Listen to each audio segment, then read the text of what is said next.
আমার তোমায় দেখে আশ মেটে না, কোথায় যাবে যাও, আমায় অন্ধ করে দাও, আমায় অন্ধ করে দাও।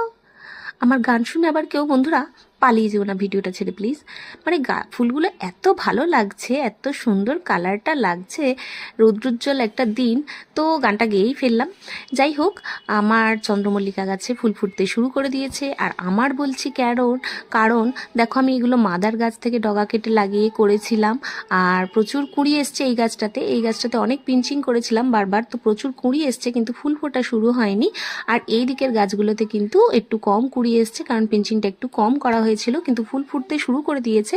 তো আমি আর এখন পিঞ্চিং করবো না। আর কালারটা কি কালার আমাকে বলে দাও। প্রকৃতি যে এত সুন্দর সুন্দর এক একটা করে কালার বার করে, আমরা তার কিন্তু ঠিকঠাক সঠিক নাম বার করতে পারি না। মেরুন না রেড নাকি পিঙ্ক নাকি কি আমি বলতে পারবো না। এই যে আমার মাদার গাছটা, এখানে প্রচুর ফুল ফুটে রয়েছে এখনো। এগুলো অনেকদিন আগে ফুটেছিল, একটু ডিসকালার হয়ে গেছে, যাই হোক কিন্তু প্রচুর ফুল ফুটেছে বন্ধুরা, দেখতেই পাচ্ছ।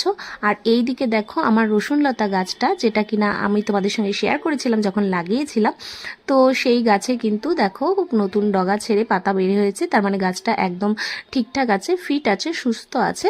এখন একটাই আশা, যদি এবছরে একটা কিংবা দুটো ফুলও পাই তাহলেই আমার জীবন সার্থক হয়ে যাবে। তো যাই হোক, আপডেটটা দিয়ে দিলাম তোমাদের রসুনলতা গাছের। ভিডিওটা এতদিন দেখে ফেলেছো, তাহলে একটা লাইক কমেন্ট করে অবশ্যই আমার পাশে থেকে